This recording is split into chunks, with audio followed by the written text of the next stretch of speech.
Puji Tuhan, salam semuanya. Salam. Saya akan membagikan firman Tuhan pada malam hari ini. Saya harap teman-teman dengan kesungguhan hati akan mendengarkan. Baik, kita akan membuka dalam kitab Injil Matius pasal 7 ayat 13 sampai 14.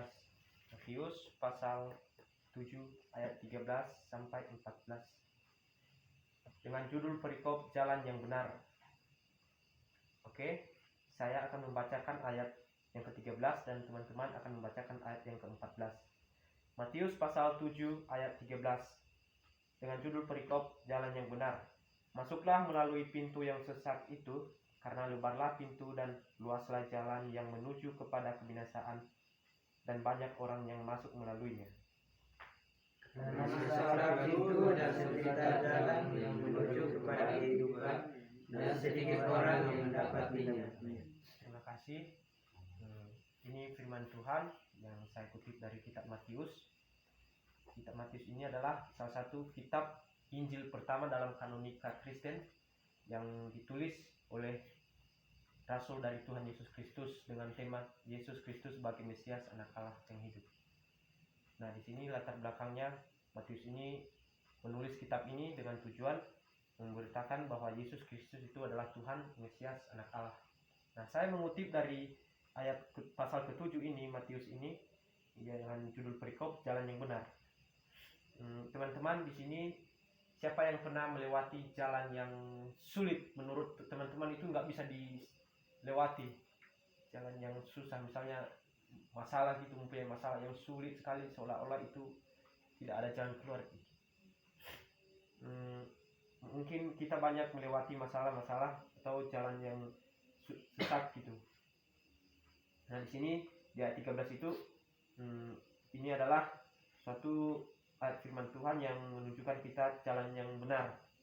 Dikatakan di situ, masuklah melalui pintu yang sesat itu, karena lebarlah pintu dan luaslah jalan yang menuju kepada kebinasaan, dan banyak orang yang masuk melaluinya. Nah, di sini saya mempelajari firman ini. Di ayat 13 itu dikatakan bahwa ada banyak orang nanti yang akan melewati jalan yang melewati pintu yang pintu yang sesat. Tapi pintu yang sesat itu hanya sedikit orang yang bisa melaluinya.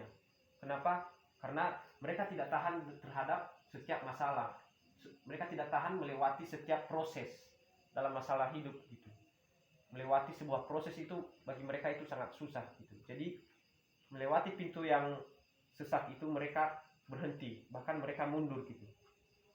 Nah, di sini kita pahami bahwa setiap masalah-masalah yang kita lalui, bahkan peristiwa-peristiwa yang kita alami dalam hidup kita itu akan ada endingnya atau hasilnya. Kalau kita merasakan susah di awal melewati suatu proses, dan kita yakin dan percaya bahwa di akhirnya, di endingnya kita akan mendapatkan kebahagiaan. Nah, di sini firman Tuhan mengatakan bahwa masuklah melalui pintu yang sesat itu. Nah, kita disuruh melalui pintu yang sesat itu. Pintu yang sesat itu seperti apa? Itu adalah proses hidup kita. Kita harus melewati hal itu. Kita harus sanggup, kuat, dan kita memohon juga kekuatan dari Tuhan.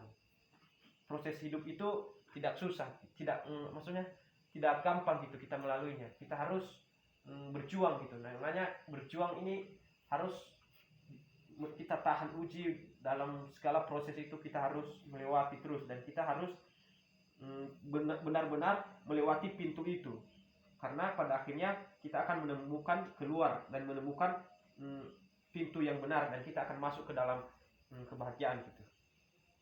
Dikatakan di situ, masuklah melalui pintu yang sesat itu, karena lebarlah pintu dan luaslah jalan yang menuju kebinasaan, dan banyak orang yang melaluinya. Nah, di sini juga diberikan wawasan bahwa banyak orang yang melewati pintu yang luas itu, karena pintu yang luas itu adalah masalah yang gampang gitu. Misalnya kita ingin kaya, nah kita banyak melakukan cara-cara yang salah supaya kita memenuhi keinginan kita itu. Karena kita tidak takut miskin, kita takut melewati hal-hal proses dalam hidup kita ini Jadi kita ingin kita bahagia, tapi kita mencari jalan pintas gitu. Kita tidak berusaha melewati proses hidup itu dalam melewati proses yang kita alami dalam hidup itu. Nah, di sini akan banyak orang yang melewati pintu yang luas itu. Mereka senang karena mereka pintu yang luas itu mereka tidak menanggung beban masalah. Mereka seolah-olah hidup ini tidak ada artinya gitu. Jadi mereka bebas melakukan hal-hal. Mereka tidak berjuang untuk melewati proses itu. Mereka kira hidup ini adalah suatu perjalanan yang tidak ada tujuan atau endingnya gitu. Nah, kita harus tahu bahwa hidup kita ini ada tujuan. Nah, kalau kita sia-siakan tujuan itu yang Tuhan berikan kepada kita, dan Tuhan akan menanyakan hal itu kepada kita nanti ketika kita sudah terhilang dari dunia ini ya. Nah, untuk itu dalam setiap proses masalah hidup kita dituntut untuk melewati pintu-pintu yang sesat gitu. Pintu yang sesat itu artinya setiap masalah atau proses yang kita alami dalam hidup kita ini adalah berat. Maka dari itu kita perlu berjuang untuk melewati hal itu. Misalnya kita sedang menghadapi masalah, contohnya di tempat ini. Kita dituntut untuk bisa melewati proses-proses yang ditetapkan oleh Sekolah Tinggi Agama Kristen di sini. Nah, bagaimana kita melewati kesesakan itu? Nah, supaya kita pada akhirnya akan mendapatkan apa yang kita capai gitu, impian kita kalau kita ingin selesai. Dan kita harus melewati pintu itu. Pintu itu adalah proses bagi kita untuk mendidik kita menjadi lebih baik.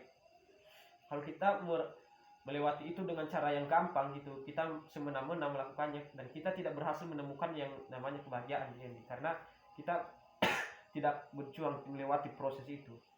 Nah, melewati pintu yang sesat itu adalah tujuan kita supaya kita bisa mendapatkan apa yang supaya kita pada endingnya akan berhasil mendapatkan apa yang sesuai Tuhan yang Tuhan janjikan kepada kita. Nah, di sini tidak banyak orang yang merasa bahwa pintu yang sesat itu adalah suatu yang berat bagi mereka untuk melewati. Jadi mereka memilih hal-hal yang susah yang gampang, seolah-olah itu hal yang bisa memenuhi keinginan nafsu mereka gitu. Ketika orang-orang ingin menjadi sesuatu yang dihormati, nah mereka banyak, atau contohnya mereka ingin menjadi kaya gitu, nah mereka banyak melakukan cara yang tidak benar. Mereka bisa korupsi gitu sehingga mereka bisa kaya gitu. Nah, mereka tidak melewati proses hidup itu supaya bisa mendapatkan sukacita. Karena orang yang kaya itu tidak akan selamanya bahagia dengan hartanya. Tapi orang yang melewati proses hidupnya, misalnya dari awal dia adalah seorang miskin, tapi dia berusaha melewati itu, berjuang, nah dia pada akhirnya akan memperoleh apa yang dia inginkan. Nah, di sini berbicara tentang pintu, kita harus berjuang melewati pintu yang sesat itu karena pada akhirnya pintu itu akan membawa kita pada sukacita yang dimana kita bisa memberikan hidup kita kepada Tuhan. Di ayat 14 itu, karena sesatlah pintu dan sempitlah jalan yang menuju kepada kehidupan dan sedikit orang yang mendapatinya. Nah, di sini karena sesatlah pintu dan sempitlah jalan yang menuju kepada kehidupan dan sedikit orang yang mendapatinya. Karena hidup kita ini bagi orang-orang yang tidak percaya kepada Tuhan, dia menganggap hidup kita ini berat gitu, tidak ada solusi lain. Nah, di sini Tuhan Yesus ingin kita melalui pintu itu yang sempit itu, karena itu adalah proses dari hidup kita. Kita tidak boleh lari dari proses. Ketika kita lari dari proses, itu bukan suatu perjuangan hidup gitu. Jadi kita berbuat semau kita sendiri. Jadi firman Tuhan ini mengisyaratkan kita supaya kita melewati setiap jalan yang sempit itu. Jalan yang sempit itu seperti masalah-masalah yang sulit dalam hidup kita yang belum pernah kita alami, kita temukan, bahkan belum kita hadapi belum siap kita menghadapinya, tapi kita berusaha berjuang melewati itu sebagai suatu proses yang akan membentuk diri kita dan kita akan membawa kepada hidup yang kekal. Jadi yang kedua hal ini, mari kita berusaha untuk melewati proses-proses yang ada pada dalam hidup kita sebagai sebagai didikan atau bentukan yang akan membentuk diri kita menjadi lebih baik, dan kita tahu apa tujuan hidup kita dan kepada Tuhan Yesus Kristus. Dan oleh karena itu kita harus berjuang melewati setiap proses dan masalah yang kita hadapi supaya kita akan menuju menuju kepada kehidupan seperti yang dijanjikan dalam firman-Nya ini. Dan kita tidak boleh ikut dengan arus dunia. Kalau dunia mengatakan tidak percaya dengan Tuhan, atau hidup ini berat gitu, karena dia tidak percaya dengan Tuhan. Tapi kita yang sudah percaya dengan Tuhan, mari kita berusaha kita berusaha memberikan dia pengetahuan gitu, supaya memberikan Injil kepada dia juga, supaya dia paham bagaimana hidup ini, bagaimana proses hidup ini. Kita harus berjalan melewati yang sempit dalam masalah, demi mendidik kita menjadi suatu yang baik di hadapan Tuhan. Karena di dunia ini tidak ada yang gampang gitu. Kalau kita ingin hidup ini gampang-gampang aja, tidak ada masalah, nah itu bukan hidup, karena kita hidup semena-mena menurut aturan kita sendiri. Tapi kalau kita menuruti proses, nah itu pada intinya itu kita akan memperoleh sukacita, dan hidup kita akan berarti di hadapan Tuhan. Maka dari itu teman-teman, saya mengajak kita semua, mari kita berusaha melewati setiap proses-proses dan masalah yang berat dalam hidup kita sebagai didikan yang membawa kita kepada kehidupan yang kekal, baik pada Tuhan Yesus Kristus, dan juga dalam setiap pelayanan kita selama kita masih berada dalam ruang lingkup pendidikan. Mari kita berusaha untuk menjadi pelayan-pelayan yang baik bagi Tuhan, yang bisa menjadi teladan bagi Tuhan, bagi masyarakat, dan supaya kita bisa membawa semua orang supaya percaya kepada Tuhan Yesus Kristus. Dan saya yakin kita di tempat ini yang sudah berusaha melewati sebuah proses dalam hidup kita ini, dan saya yakin pada endingnya kita akan mendapatkan apa yang kita capai gitu, apa yang kita akan dapatkan sukacita, dan kita akan diberkati oleh Tuhan. Karena Tuhan Yesus, firman Tuhan berkata bahwa dia tidak akan sekali membiarkan kita meninggalkan kita gitu. Dikatakan bahwa ketika engkau dicobai, Allah tidak membiarkan engkau dicobai melebihi batas kemampuan gitu. Dan ketika engkau dicobai, Allah memberikan kita jalan keluar dan kita dapat menanggungnya. Nah, di situ kita tahu bahwa setiap proses yang kita hadapi dalam hidup kita pasti ada jalan keluar yang kita bisa menanggungnya. Maka dari itu teman-teman, mari kita berjuang untuk setiap proses itu, pintu-pintu yang susah gitu dalam diri kita, dalam hidup kita. Mari kita berusaha melewati itu, berjuang supaya kita pada akhirnya mendapatkan kebahagiaan dan hidup yang kekal yang Tuhan Yesus janjikan. Baik, kira-kira itu yang saya bisa bagikan.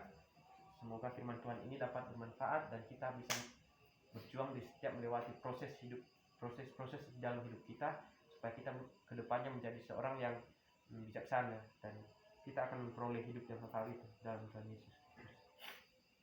Baik, mari kita berdoa bersama-sama. Tuhan Yesus, terima kasih atas setiap penyertaan tangan Tuhan. Terima kasih juga atas kemampuan, hikmat, bahkan kecerdasan yang Tuhan berikan kepada kami.